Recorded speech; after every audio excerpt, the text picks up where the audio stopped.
He traído, madrecita, el regalo que anhelaba, que soñaste tantos años bajo el cielo guaraní.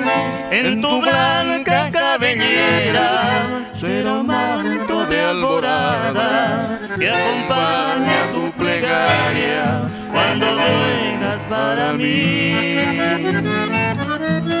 Aquí tiene la mantilla que entre tanta la eligiera, del color de esos tus ojos que ilumina mi existir.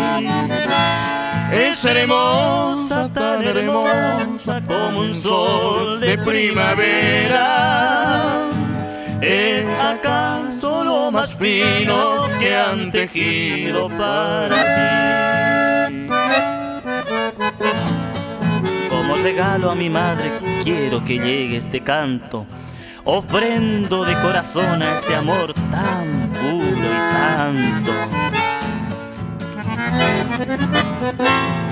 Festejemos hoy tu día, Madrecita de mi vida, forjadora de cariño, de ternuras infinitas. en tu rostro está la huella de esperanza y desvelo, y tus labios van sembrando las palabras de consuelo.